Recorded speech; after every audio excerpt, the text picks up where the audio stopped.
This is future Kiefer Nagnix here, and you may be wondering, where did you get that fancy helmet? Well, it all started with an assassination attempt against a corrupt Lord of Stormwind, directed by a rat-like gnome rogue. When my opportunity to attack finally came, well, I'll just let the footage speak for itself.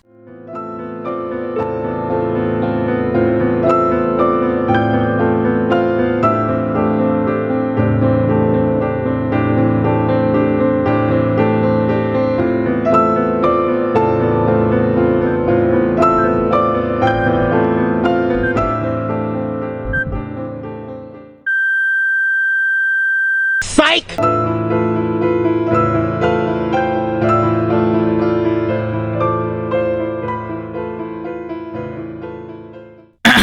After taking down that Defias ally Bozo, I claim my overpowered ring and take the public transport over to Ironforge, where I dance with the Bearman. Spectacular game design. I went to Ironforge to make my way back to Menethil Harbor to do some quests that were easy for my level. This included massacring some fish people, ripping the skin off of crocodiles, and killing ooze? I've learned to stop asking questions after the lion bats. While collecting more skins than Dahmer, I do dang level 29. I also scrounged up a time capsule I had found and saw some pretty questionable things in there. Luckily, the name of the owner was in the box, so he gave me his nice rod as hush money. Going against my word, I immediately spilled the gossip to the crocodile guy. He started laughing uncontrollably, and that was my sign to leave the wetlands. Why did bro just cackle?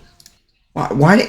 I head back over to the Red Ridge Mountains where I kill some orcs in a cave and kill yet another ghost. At this point, I was pretty tired of questing and was instead advertising to go and do a dungeon. In this vulnerable state, a man talking to someone else proclaimed, "Imagine having a name like that." Being the main character, I ask him if he's talking to me and let him know of my prowess. Clearly intimidated, he brushes me off and I wish him luck on his future endeavors. God, I just love the interactiveness of this 20-year-old community. It is just beautiful. As my descent into true insanity and WoW addiction continued, I decided to clear my mind with some good old-fashioned profession training. Remember that? The engineering? Well, don't worry. I was still making plenty of explosives. I turned in some more quests at Darkshire and hit level 30. Let me just say, when you're bored at 3 AM in Azeroth, nothing really seems like a bad idea, so 1v1ing Stitches? Why not? After immediately noticing my lack of a brain, I beg a level 60 spectating hunter to help me. He surprisingly obliges, and I give Stitches some of the love he very much deserved. As I continued questing in Darkshire, there was a gang of 3 gnomes who invited me to their group. They then proceeded to kill every enemy in the most efficient way possible, and I certainly wasn't going to complain. I then found a fellow clinically insane paladin to do an elite quest with. After miserably failing, he said he would get on his ult to help me finish the quest. With a level 60 rogue, everything is easier and we decimated through half of my Spookyville quests. After digging up yet another grave, I steal this Dumbozo's sword, and though it tempts me, I will not use a two-handed weapon. I kill some giants and get bullied by an elite quest, and I knew at this point I had to get out of here. I decided to go back to the wetlands where I nearly survived on this gang quest and kill some ghoulish party city workers while I was in the area. I took a boat to Theramore and headed over to the Barrens where I planned to run down to a place called Thousand Needles. On my way there, however, I was invited to a group to tank a dungeon called the Razorfen Crawl and get absolutely smashed in preparation. After waiting 3 business days for my teammates, I realized we only had 4 players and no one could find anyone else. I'm beginning to see a theme here. I tell the team I will play it safe, and we decide to try the dungeon with only 2 DPS.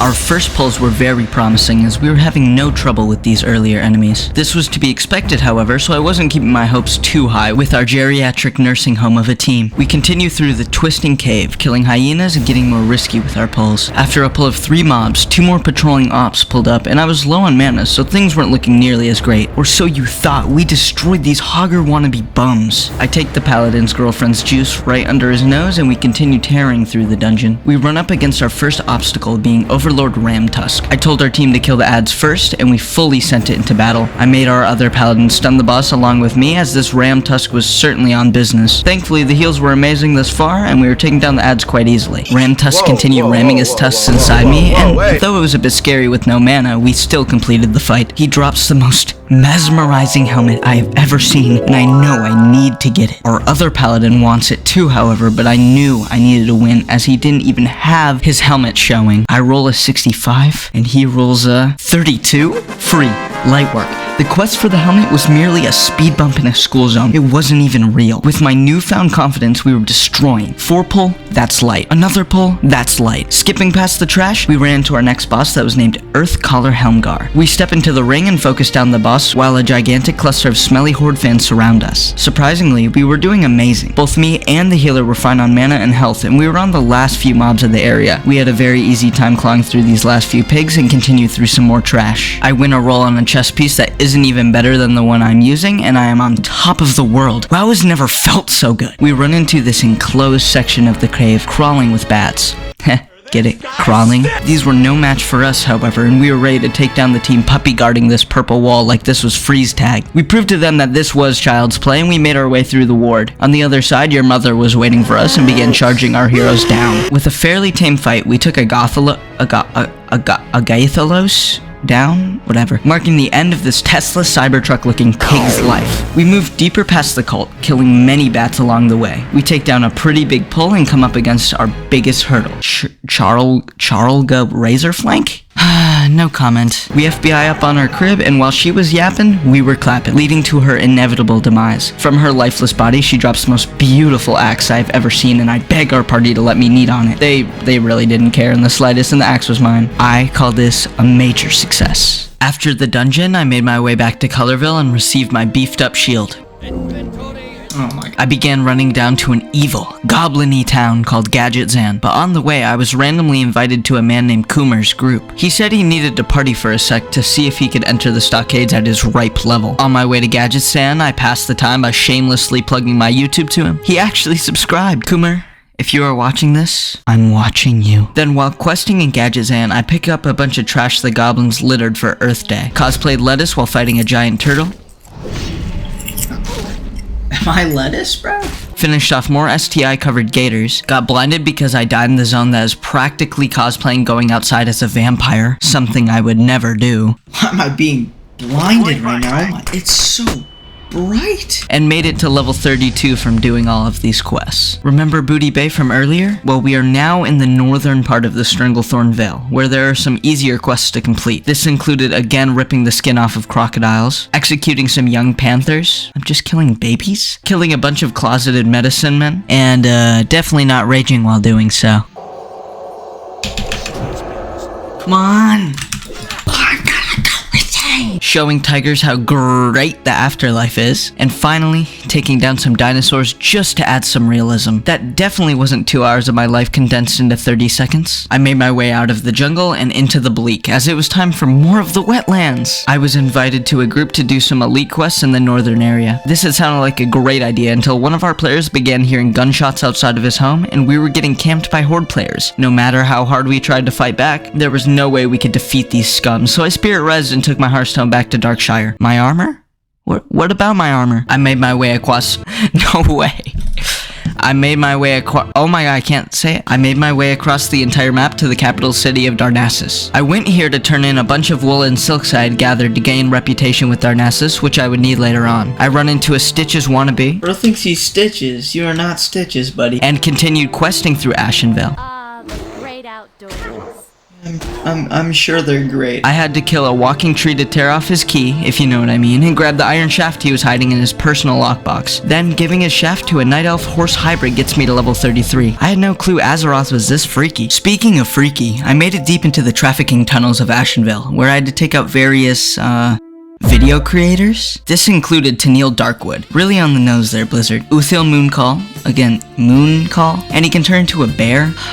Alright. Finally, there was Mavoris Cloudbreak, the pimp of this operation, who used his long stick to... Oh, he also gave me hallucinogens. You know, I think I should get out of here. I then touch a rock to turn in the next part of the questline, and finally, I can leave the only colorful part of this game. Or so you thought. Or at least I thought. As the next time I logged on, not only was I greeted by a sign of extreme poverty, but I was also greeted by more quests in Ashenvale. While killing some evil elves, I was talking to Coomer. As he was telling me some questionable things, I realized this man was certainly not sane. Just this statement says it all. He was also most likely over the age of 30, as he said my name is Jeff, which is a very old and subsequent subsequently dead meme. I decided to pry deeper with some more personal questions, and he answered with the most baffling answers I had ever seen. He began calling me a Sigma male, and I immediately changed the subject until I decided it was probably time to end this conversation. I believe Kiefer Nagnix himself was succumbing to some of the brain damage Kumar had caused, as he himself was having severe chest pains. Moving on, I swam towards a waterfall, thinking my quest was behind it. It certainly wasn't. Then when I found the quest, I killed the NPC I was supposed to talk to. I guess you're supposed to turn into a furry and talk to them instead? After an excruciating wait, I actually did the quest correctly this time and got to massacring some bears. With another endangered species down, I claimed my just reward and we were finally complete with Ashville. For real this time. I began my new journey with a trip to Desolus, another place that looks like impoverished London with its uninspired color palette. I snooped through an old box, making me some fat XP, and began a search for a night elf. I began snooping through the Burning Blade encampment for the aforementioned night elf when I hit level 34.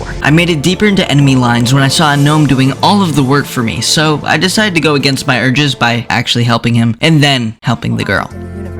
Blah, blah, blah. Proper name, place name, backstory stuff. All I heard was her telling me to kill some night elf bum in the other part of the camp, so of course I agree. I headed over and smoked that bum, but when I made it back, it turned out the same gnome from earlier took my girl and was already escorting her out of the camp. I waited next to where she sat, hoping by any miracle she would come back. She must have felt bad for me as she actually came back and let me escort her out of the camp. Where are you going, milady? After being friend-zoned, I then move on to slaughtering an unjust amount of centaurs to rip off their ears.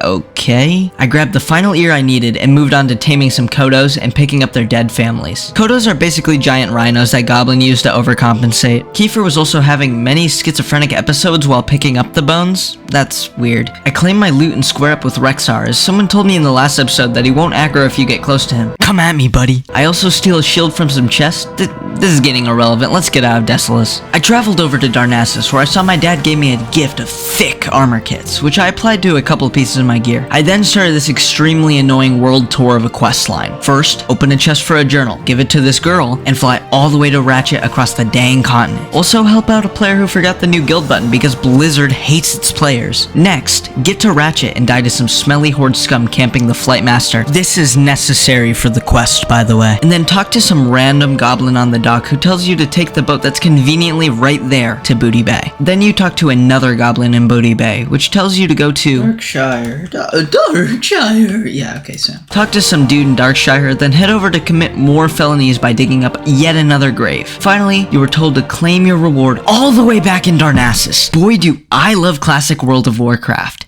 All the way in Darnassus? And I can't even use either of these items. I also did another quest in Darkshire, but honestly, I don't even know why I clipped this. After the long haul, I finally made it back to Darnassus to turn in the final step of the quest, which I forgot to clip me completing, but I promise I did it. Right after turning it in, though, I was invited to Nron. Nron was our next dungeon, which was literally a war against gnomes, which I've been advocating for a while now. Our absolute powerhouse of a group stormed into the dungeon and took the elevator to go deeper within. We battle our way towards the actual dungeon where we prepare for the task ahead, with an actual full group this time. As someone who has never done this dungeon before, this might be the most confusing place I've ever been to. First of all, many of the bosses are optional or just straight up skippable, including the first one apparently, as our group decided not to do it. Second of all, this is the map.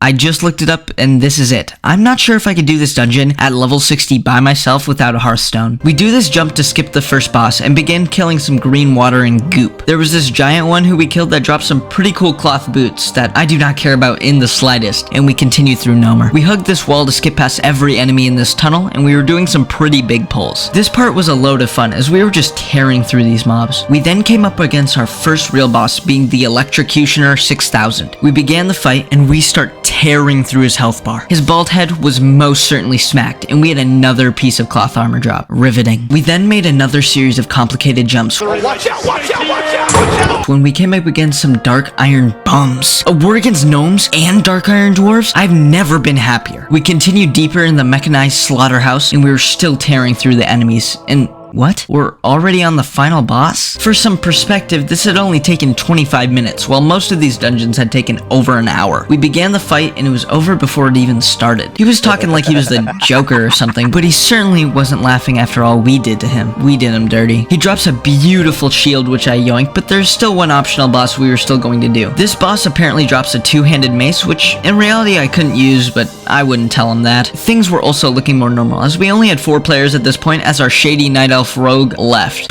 Typical Night Elf rogue. Sorry, Dad. On our way to the fight, I even hit level 35. Things were looking up and staying great. We made it to the fight, and we were not having any trouble, though we were short-handed, and guess what? He actually dropped it. That's right, past self. He dropped it indeed, and none of my other teammates even needed it. I told myself I wouldn't, but the dark side is looking real tempting.